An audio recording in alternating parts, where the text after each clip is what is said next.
All right, welcome back. Hope you had a wonderful weekend. So briefly, this week we will have one lecture, which is today. It will be on polarization, radiation pressure, and optics. So we will transition from electromagnetism and optics. Some of you may like it, some of you may not. It is more tangible, it is easier to visualize than electromagnetism. Some of you may be bored. Some of you have probably learned about geometric optics. So I'll try to mix it up a little bit, try to bring something new, something that many of you probably haven't seen before. So that's one. In terms of the organization of the class, that's for the week. We will not do many practice problems for polarization and radiation pressure. I will push those practice problems to the review sessions, okay? Because we are way behind. So as of this, because I try to include iClicker more based on your feedback to the class. So at this pace, we will not learn about relativity in this class. So I'm really sorry. I know some of you are heartbroken. Relativity is a lot of fun. It's something that physicists came up after we have access to learning from particles that move closer to the speed of light. Okay. So when anything moves closer to the speed of light, things becomes less classical. So for example, if I say, I met Dora the Explorer this morning, what is your next question? Well, no, that thing is kind of strange. I don't know who. I met Vladimir Putin this morning. What is your next question? Where? How? Good. But where, right? And I say, Safeway. And then what is your next question? When? I don't know. This morning, I told you. You're not listening. And then what is your next question? What are you smoking? So those are the standard questions that we ask when somebody tells you a story. But you should learn relativity by yourself, and you will, or maybe just watch YouTube videos. There are many great lecturers online, and you will know that in the context of general relativity or special relativity, those questions need something more, meaning it's not a proper question. It doesn't have definite answer. That's one. No relativity this semester. I try to push the class a little bit, so at least you will learn about the history of quantum mechanics. Okay, so in terms of electromagnetic waves, you guys probably know it's electromagnetic perturbation in space that travel at a definite speed, which is, we have a symbol for that, which is c, a small c. Okay, c is one of, I would say, the most important, one of the most important fundamental constants in nature. Meter per second. And remarkably, this is, or beautifully, is a function of permittivity and mu naught. Permeability. This is permeability. This one is permittivity in vacuum. So the speed of light in vacuum. So c is the speed of light in vacuum. That's one. And we finish our lecture on Friday with this Malus law. And we will have more practice problem on Malus's law. We have more problems for your practice on Wednesday and Friday, but this is one example. So basically, we have a filter. So lights can be polarized, and this axis represent the direction of the electric field. So from from sun, let's say light can be typically are not polarized or always not polarized. And then you can subject the light to a polarizer. Here, the optical axis is vertical. So at this point, all the lights is polarized, meaning it has vertical polarization axis. And then you subject this light to a different polarizer. Here, the orientation of the polarization axis is 90 degrees from this one, from the first polarizer.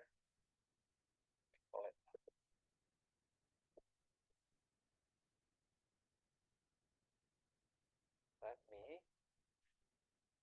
check.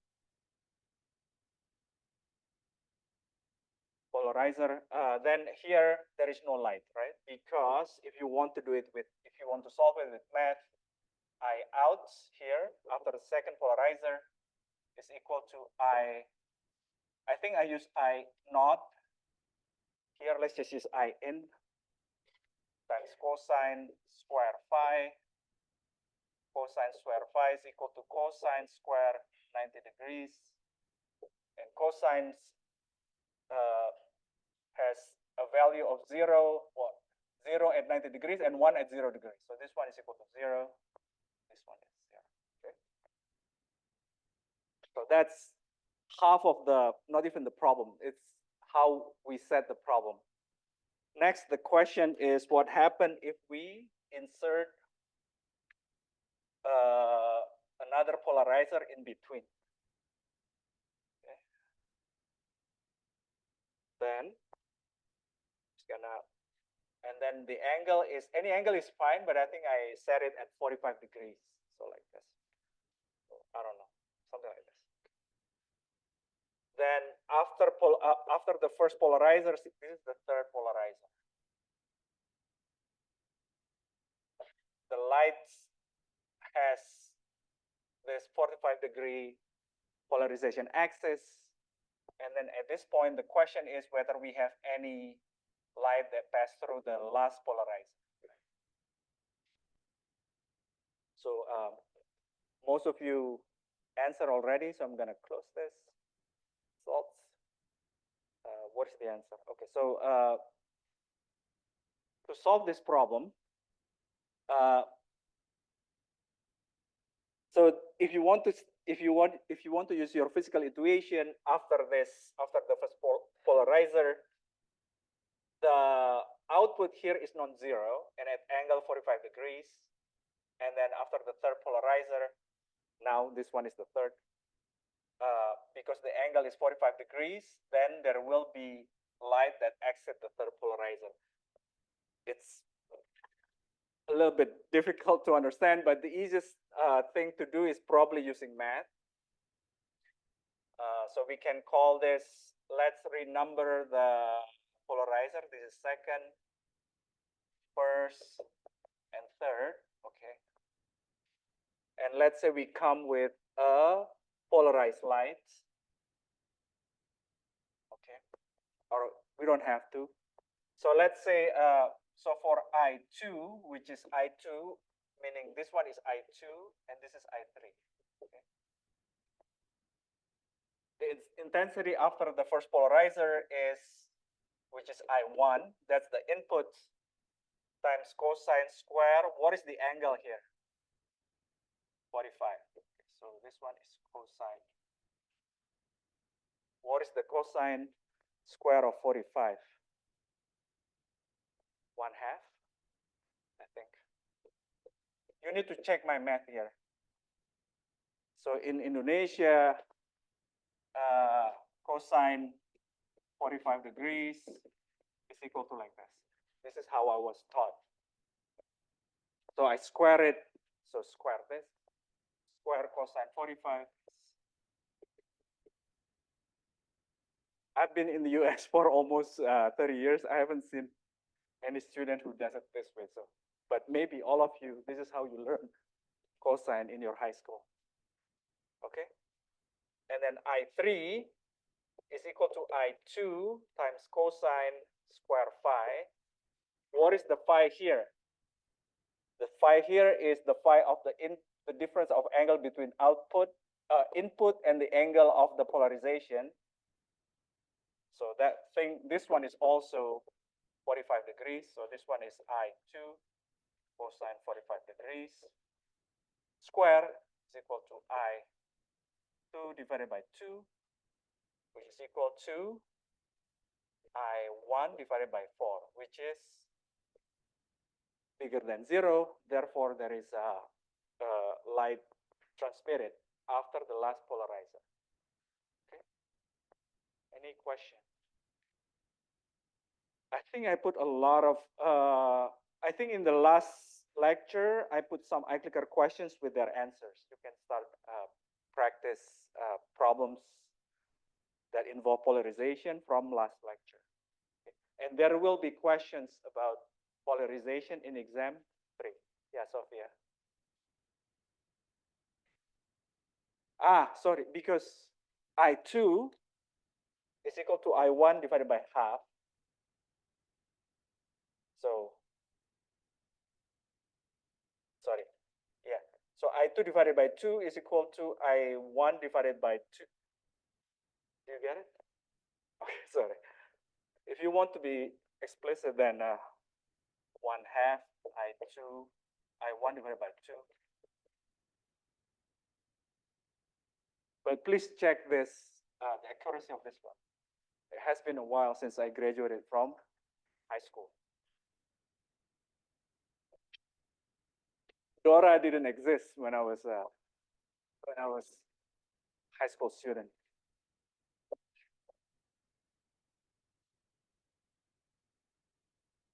You can see I'm a big fan of Dora. Do you know why I like Dora? Because I'm a coward. I like Dora because Dora is really brave. Most kids, they bring their parents when they go to forest. Dora brings her monkey. So I'm always amazed by that. Anyway, so next is radiation pressure. Oh, I'm gonna use my iPad more and more because we are behind schedule, and I want you to get as much as possible from this class. One application of 3D movie is one application of polarization is 3D movie. So the way we perceive a three-dimensional image is because the image that we see with our left eye is a little bit shifted horizontally with the image that we see with our red eye. But in 3D cinema, there is only one screen. So the way to trick our eyes to see 3D is we have two projection, one with one polarization, the other one with the other polarization. For full disclosure, the polarization is actually more complex than this. It's actually circular polarization. And this is the reason why you have to wear 3D glasses. If you want to perceive 3D images or movies in cinema. So one side of the glasses emits or let yellow image through, the other one only let green image through, and then the audience would see 3D movies. And then one thing that you learn in perusal is that electromagnetic waves comes at a wide spectrum. And then in terms of, and you can read all of this by yourself. It's not going to be the focus, the main point of exam 3. But I want you to be aware that microwave is the one that we use every day, is an example of electromagnetic wave. If you still listen to radio, we are using Wi-Fi right now to broadcast my Mac to Apple TV. UV, if you go to hospital, you use take advantage of electromagnetic wave. In terms of wavelength, what we can see is only a small range of electromagnetic wave, which is between 300 to maybe 800 nanometers, so very very tight range that we can see. Different animals have different range. I think your book used honeybee as an example that can see uh, flowers in different spectrum, in different range of the spectrum. And from that, they could tell whether the flower has honey or not. Not honey. I forget exactly. Huh? Pollen? It's not what I'm looking for, but something like that. Apologize. Yeah, nectar, I think. One thing that because we don't have time to uh, learn quantum mechanics properly in terms of the energy, energy is another constant, which is Planck constant, times frequency. Okay. So the longer the wavelength, so wavelength goes from short to long, okay, short to long. This is why, but the energy goes, okay, so energy is actually also equal to hc over lambda. That means shorter wavelength uh, implies or corresponds to high energy, and longer wavelength correspond to low energy, because basically energy is inversely proportional to the wavelength. This is why I promise that this class will be very useful for all of you. And I'm glad you're taking this class. So this is the reason why UV light is dangerous. Okay. So if I see you going to tanning booth, I will come with a baseball bat. You will never see me in a tanning booth because I have a dark skin already. But it's dangerous. Don't do that. Okay. I have a dark skin and I have 2 kids. I'm done. All right. So, and you can read all of this. This is what I mentioned before, which is different animals have different spectrum of lights that those animals can see. Those are reading these things, this biophysics components of your proposal is a lot of fun. One thing before we learn about radiation pressure is, I don't know about these days, but when I was young, maybe because I didn't have, when I was young, internet didn't exist. So when I kind of chat with my wife, I didn't chat, meaning like I had to write and on a paper, put it in an envelope and mail it. But when I was little, there were many people who claimed that they could see UV, not UV, X-ray vision. They claim they can see X-ray vision. Let's say let's say I had a skateboard accident and then I I was limping, didn't walk straight, and then one person say, "Oh, you probably have a broken knee or ACL, MCL." So one of them is like this person, but there are many. I feel bad for her because she is singled out by Wikipedia.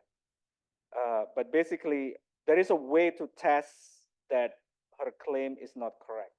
Okay.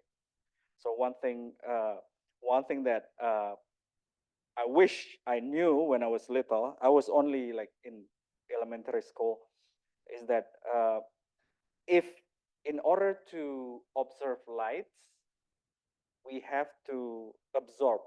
A material has to interact with lights, okay? And then one way to test her is that we can take, or the physician should take the X-ray picture of her skull. Then if the eyeball didn't appear, that means she couldn't see X-ray, meaning the X-ray just passed through her eyeball. Okay, so that's one way to test if somebody come to you with a claim that they can see, they have X-ray vision. Okay, any question? It's a good time to pause. Do you have question? Did you read about this person? No? Okay. All right. So, and then Next is we will talk about radiation pressure. And I'm going to skip, because I could see in the past three lectures probably, not many of you enjoy derivation. So we will skip the derivation. But basically, I introduced the concept of Poynting vector, which is, I think, EB divided by 2 times permeability, which is how a material responds to magnetic fields. And if you say B, it has something to do with E also. So I hope you still remember that a change of electric field induce magnetic field, and a change of magnetic field induce an electric field. So all of these are here. Some of you may ask, where is epsilon naught? You can introduce epsilon naught because B is equal to E divided by C. Anyway, but this is the expression that your book choose. If you do derivation, or if you do a little bit proof, then this one is equal to the average intensity of an electromagnetic wave. So intensity is basically defined as energy per unit time per area. Okay, you guys. So this is the reason why I put my mic here instead of here, because let's say this is my lips. If I put my mic here, then this area, so intensity is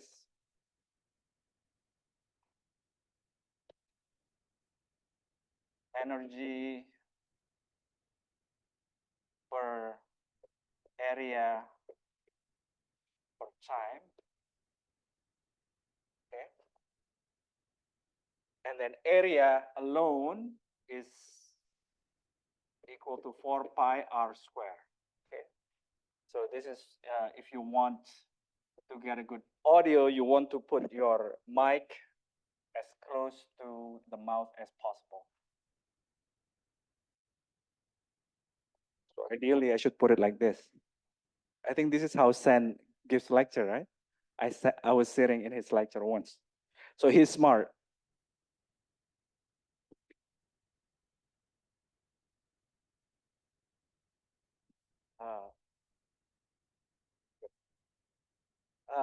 So that's a different, so this one to just give you intuition what an intensity is, because we use intensity when we study polarization.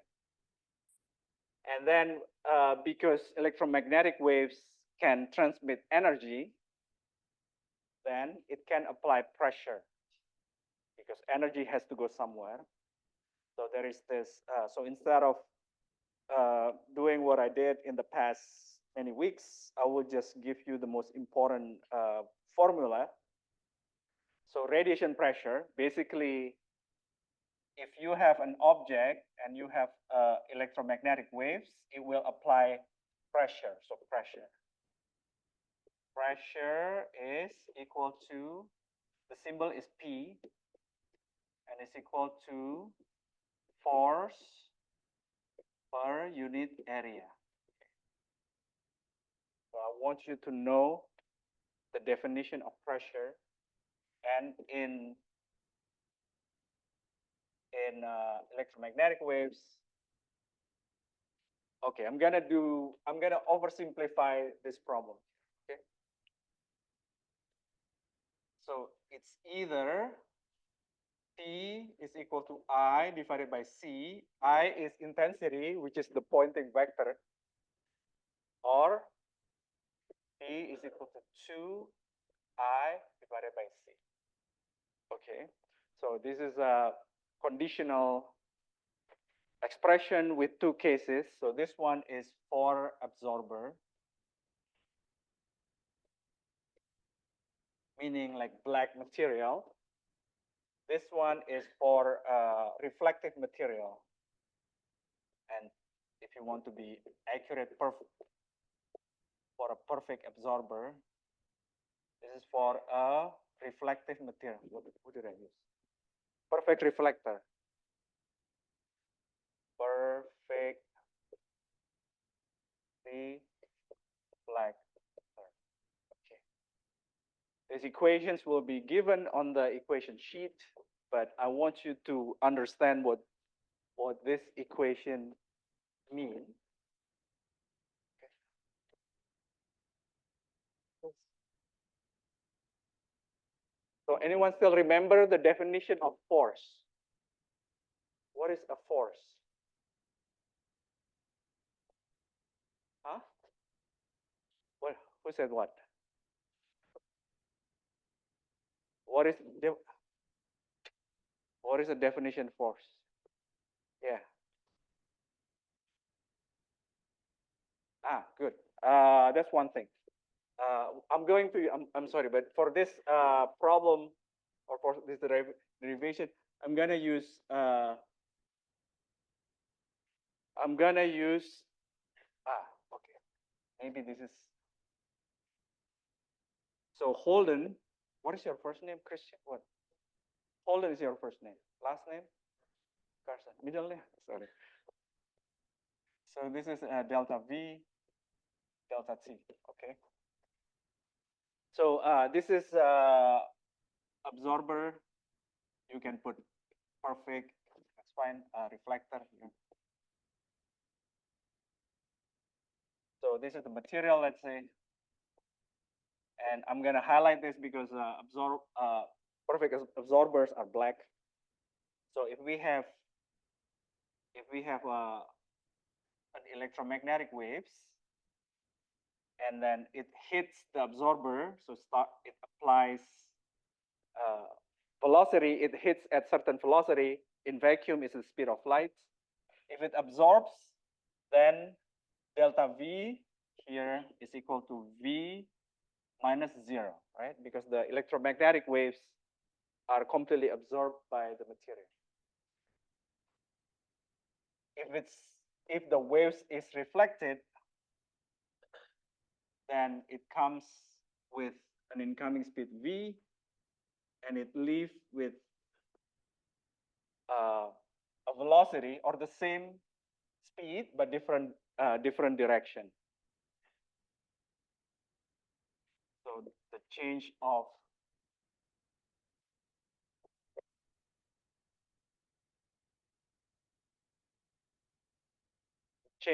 the velocity is equal to V minus V, which is equal to 2V. So this is why for a perfect reflector, we have a factor of 2. So on the exam, I'm going to tell you whether the material is reflector or absorber. I'm going to make it bold to make it easy for you. Any question?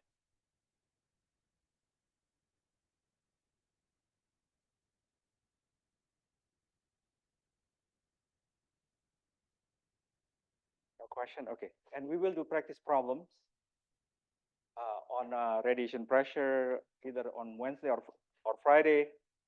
And then there are a few problems on radiation pressure on the study guide. I posted study guide on Friday, I think, without answer. And I will post the answer the day before the second review session.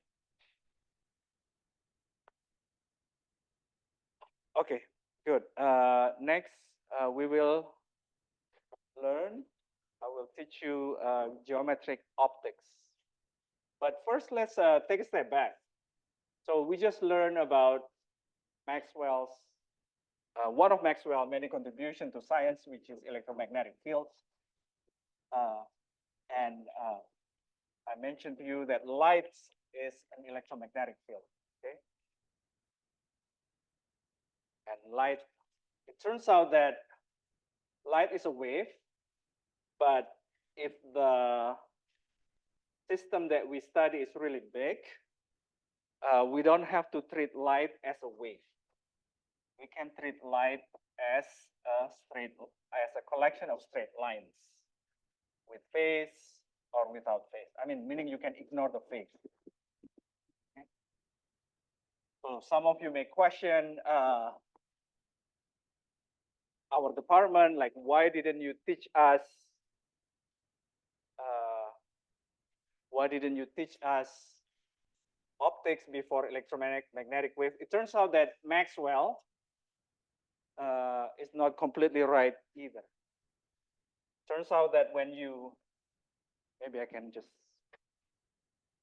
I feel bad talking to you while facing the whiteboard. So it turns out that Maxwell is not completely right. Turns out that when you lower the intensity, so first Maxwell says that light is electromagnetic perturbation that travel at a definite speed, which is a wave. Turns out that when you lower and lower the source, the intensity of the source, instead of getting lower and lower electric field and magnetic fields, what you will see is that the light arrive as a burst, and that burst we call that as a photon. Photon is you can view it as a particle, light particle with zero mass. Okay, so this is nothing new. For example, if you study air, this ethanol, right? You don't see individual molecule, but if you zoom, uh, if you let's say can zoom this spray bottle, you can see individual ethanol.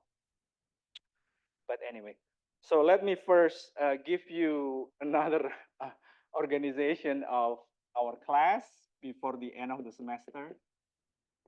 So optics. So what we will learn in the next, let's say, 3 lectures or perhaps more, is when the object, so this is lights, okay, this is wavelength of lights, and then we are skipping history again. Wavelength of lights, and so one class of optics is geometrical optics or geometric optics. People either use this term or geometrical optics.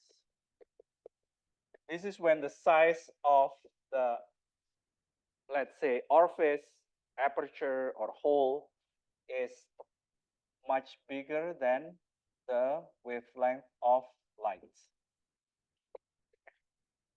So for example, if you have a light source, this let's say, and you have a big hole and you have a screen, either an iPhone or just a wall, you will see the image.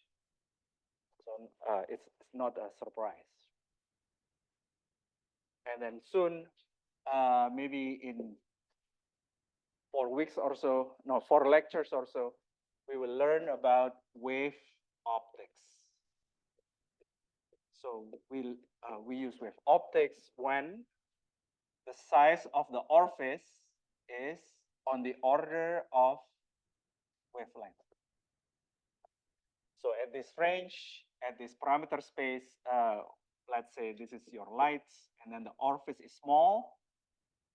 Instead of seeing, and then if you place a screen here, instead of just seeing an image here, what you see is the light will expand like that. Okay. So realize that if you treat light as a ray optics, so another name of geometric optics is ray optics, you will not be able to generate this image, meaning larger circle, if you treat light as a ray, as a line. Any question? So this is the plan until the end of the semester. And this one lead to the development of quantum mechanics. Okay. So let me ask you, how many of you have learned optics before? So, okay, good. So, but you have seen it, right? You go to bathroom, restroom, you see mirror, you know what a mirror does. There is nobody behind the mirror. Sorry to break it down to you. It's just light bounce the mirror. So we will learn about mirrors, uh, concave, convex mirrors, lenses, uh, and refraction. There are, so these are taken straight from your textbook, but I'm gonna teach it a little bit differently. First, let's just keep the still stay in this organization. What we know, what you learn is that if you have a mirror, and this is the incoming beam, so I'm just gonna say in, right? And this is a mirror, then the light will bounce. And you know this, the incoming angle is the same as reflected angle. Okay. And then next, what we learn is that if light travels from medium 1,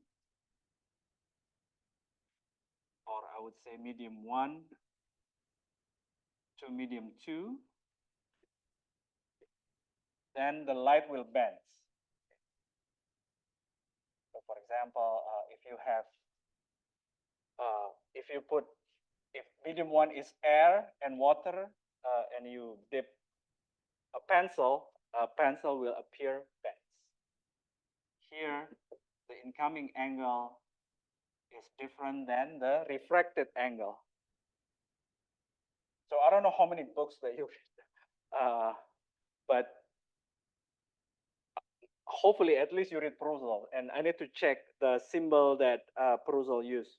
One thing about optics is that it's a really old field, and there is no convention for the name of these angles. Okay. So some books use S and U, some books use I and object and I, O and I. Some books use SI and S for space, I guess, as object. No, this one actually some books use V and U and V.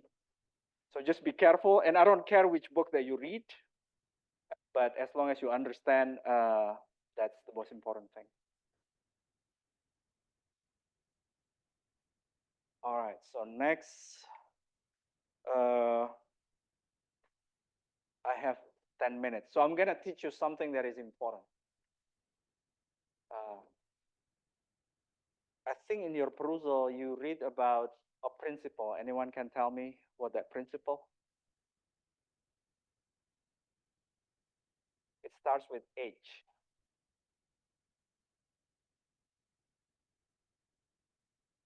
Okay.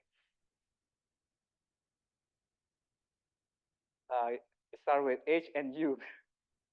It's Huygens principle. So we will not do that. So this is one of the reasons why you need to go to class, because your textbook is this thick. If you go to class, then I will pick the ones that you will need, because I think those are the most important part of physics that for you. Okay. So let's start with, so I'm gonna teach you a principle. So the first one is that the name of principle is Fermat's principle of least time. So basically, light travels from point A to point B along the path that takes the least amount of time. So from this principle, you can derive all equations, that you will see in the next 6 weeks. Just that sentence. So this is the same Fermat that is famous for many things, including his prime numbers, prime theory that involve prime numbers. When I was in high school, there is this Fermat theorem. I don't remember, something like this. That takes people centuries to prove. So this is the same Fermat. When I was in high school, not high school, when I was in college at Washington State University, this is how my TA told me, which I think is really bad and really corny, but it helps. The fact that I still remember it, that means he wins, right? He said, light is lazy. So I really like that. Because my wife's name is Nurul, which means light. So uh, all right. So uh, and then next is principle of reciprocity. That means if you solve light from A to B, then the same path also true if you solve it from B to A. So let's say if you have a flashlight, if you point flashlight at point A and you have a sensor at point B, you can place the flashlight here. And if you place sensor, it turns out that the light travels and hit A. All right. So I hope you know that the path that takes the shortest path. Okay, so next, again, I repeat, light travels at a definite speed, okay? Constant speed in vacuum. So the path that takes the least time is the shortest path, okay? So we know right now by intuition, we know right now because it's obvious for us, but not in the past. So before Haitham, even, I don't remember his complete name, but I just call him Haitham. He's the uh, father of optics. People didn't know that light travels along straight lines. So if we have point A and point B, some of you may think that lights travel like this. Then based on Fermat, using Fermat principle of least time, this is not right. Because this path takes a long time compared to a straight line. So we can, if we apply Fermat's principle of least time, then this is the answer. So this is the first win of Fermat's principle of least time. Any question? And it has only this path. For example, you cannot do like this, and then like this, like this. This one takes even longer time. Light doesn't do that. Light is lazy.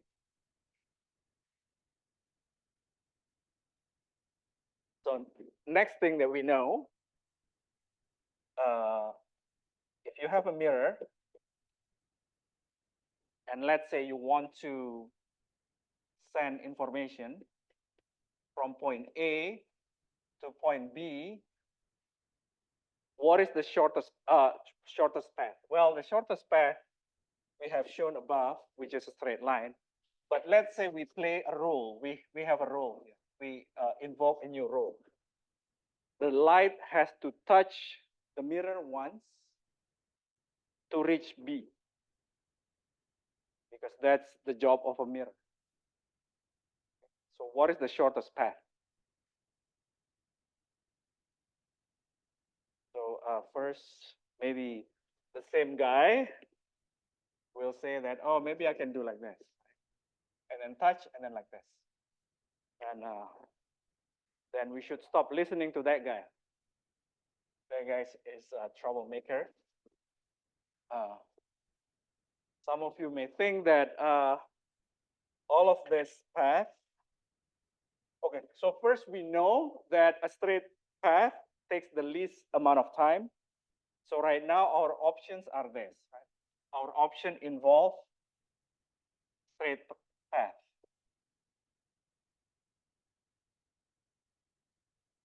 Like this, or even like this. Okay. But it turns out that when you let showing my YouTube channel, my YouTube window is always dangerous. When you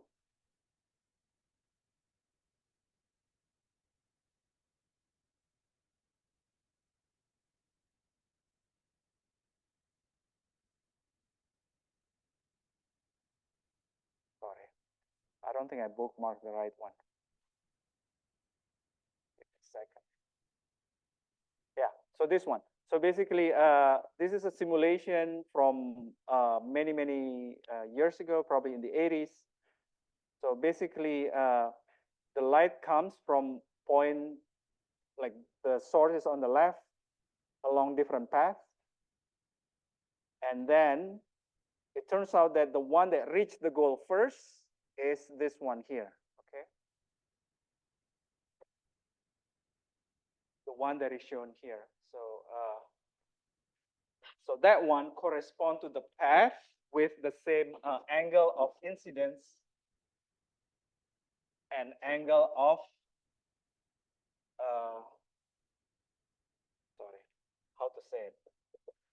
The reflected beam. So the angle of the incoming beam is the same as the angle of the reflected beam. This is, you know this result, right? When you play basketball, you try to calculate this to score. So this is the angle of the incoming beam is the same as the angle of the reflected. So I only have 3 more minutes. Any questions?